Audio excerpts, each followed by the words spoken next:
그래서 번짐 없게 쓰시려고 하시면 옥사이드로 가공된 뭐 색소를 뭐 몇 대 몇으로 사용하셔도 되고, 원장님들이 사용하시는 기계나 니들이나 색소 양이라든가 테크닉은요, 지금 어찌 다 만들어져 있을 거예요.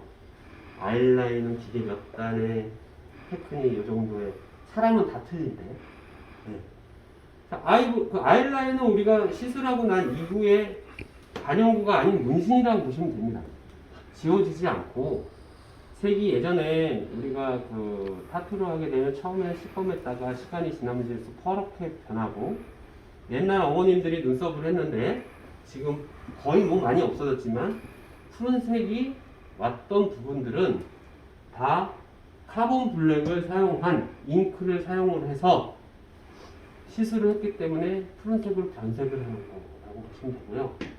그 푸른색을 조금 방지하기 위해서 옥사이드 블랙도 타는 것도 하나의 방법이고, 그리고 지금에 와서의 카본 블랙은 푸른색 되는 게 많이 없어졌어요. 그 정도로 가공들을 잘해서 나오기 때문에 안전하게 쓰시면 될 것 같고, 단 번지지 않는다라는 것은 카본은 없습니다.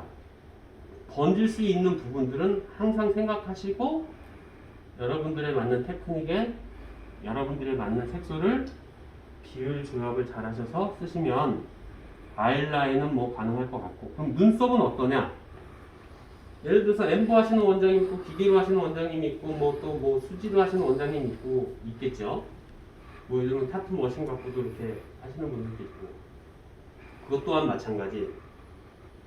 엠보로 했을 때, 기계로 했을 때 본인들의 테크닉들은 다 있으실 거예요. 그리고 피부가, 사실 저도 그래요. 피부가 하얗든 검었든 뭐하든 나만의 컬러가 있어요. 몇 대 몇의 컬러가 있어. 그 컬러에 아주 밝은 거 아니고 살짝 옥사이드 블랙을 넣는다든가, 이게 좀 너무 진한 것 같아? 그리고 옐로우를 넣는다든가. 그거는 이제 사람에 따라서 만드시면 되겠지만 피부의 깊이는 다 틀리죠. 눈썹의 피부의 깊이, 우리가 반영구라고 하면 기본적으로 피부층 어디에다가 색소를 주입을 하는지, 표피층에다가 색소를 주입을 하죠. 그죠? 근데 표피만 건드렸는데 피가 나요, 안 나요? 이론적으로 보면 표피만 건들면 피가 안 나야 되는 게 맞아요. 근데 나요. 나죠? 네. 근데 엠보는 어떨 땐 더 나죠? 네. 그죠? 그럼 뭘로 만들었어요? 색소를 가루로 만들었다 했죠. 그러면 이 색소가 묽은 색소도 있고 된 색소도 있어. 근데 엠보 색소는 된 이유가 칼로 뱄어.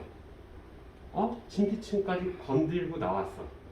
근데 피부들은 얇은 피부도 있고 두꺼운 피부도 있겠죠. 두꺼운 피부는 내 테크닉 그대로 하니까 진피층까지는 안 가는 사람도 있을 것이고, 내 테크닉 바늘 깊이 똑같은데 진짜 표피가 이렇게 얇은 사람들은 진피층을 쓱 빼고 나올 수도 있을 것이고, 그 다음부터 테크닉을 조정을 하셔야겠죠. 바늘 좀 덜 가야겠다. 내지는 바늘 좀 더 가야겠다. 하지만 엠보 색소는 점도가 있다. 왜? 점도가 있을수록 진피층까지 들어가는 색소가 더뎌요. 그 얘기는 뭐냐면, 더디다는 얘기는 뭐냐면, 진피층을 색소가 들어가 버리면 뭐가 돼요? 문신이 되겠죠. 근데 우리가 하는 거는 반영구지 않습니까? 근데 피가 나. 그리고 또 피가 나야 돼. 왜? 이런 가루들을 쓰기 때문에 피가 나지 않으면요, 진짜 겉에서 겉돌다가 각질 떨어질 때 이 가루도 같이 떨어지고 끝. 예전에 뭐 이런 해보시면, 하다 보면 리터치 하기로 오셨는데 색이 하나도 없으신 분들 좀 보셨을 거예요. 그죠? 그거는 둘 중에 하나예요.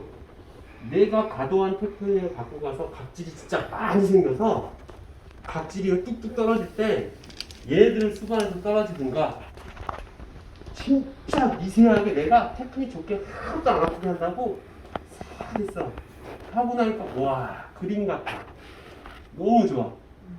근데 피부 안쪽에 착색되는 양이 그만큼 적다 보니까 각질 떨어지면서 2, 3개월 후에 색이 하나도 없어요. 라고 하는 경우. 그럼 우리는 어떻게 시술을 해야 돼요? 그 중간을 해야겠죠. 각질도 덜 생기고 피부 안쪽으로. 그 농도를 어떻게 조정을 하느냐? 원장님들이 갖고 계신 테크닉에 색소의 점도로 조정을 하셔라. 똑같이 그러면 어떻게 돼요? 피가 많이 나겠죠. 그럼 색소를 어떻게 써야 돼요? 더 되게 써야 돼요. 그래야 색소가 밑에까지 쭉 안 들어간단 말이에요. 자, 난 요만큼 커. 근데 피부가 이만한 사람이 왔어. 피가 안 나겠죠. 그럼 어떻게 해야 돼? 그쵸. 묽게 쓰는데, 자, 표피가 깊을수록 묽게 쓰지만 바늘은 조금씩 깊게 가면서 가셔야 되고, 자, 아까 이 깊이에서 표피가 얇은 사람에서 피가 뿡 났어. 아, 표피가 얇구나. 색소를 되게 운영하는데 테크닉은 조금 덜 들어가게끔 하면서 사용을 하시고. 그래서 색소의 점도가 어떠한 시술을 하느냐에 따라서 착색이 잘 되고 덜 되고다. 어떤 색소가 좋냐라고 말씀하시면 제 색소가 좋지만 색소를 만들어지는 원리는 다 이러한 제품과 기초로 통해서 나오기 때문에 여러분들께서 시술하실 때 그러면은 나는 엠보 색소밖에 없는데 머신을 해야 되는데 엠보 색소를 머신에 쓸 수 있어요? 네, 쓸 수 있습니다. 예를 들어서 이런 뭐 알코올이나 증류수나 글리세린 정도 가져서서 뭐 예를 들어서 뭐 이 사람이 굉장히 건조하신 분이야. 피부가 건조하시면 글리세린을 좀 묽게 만들어서 색소하고 좀 섞어서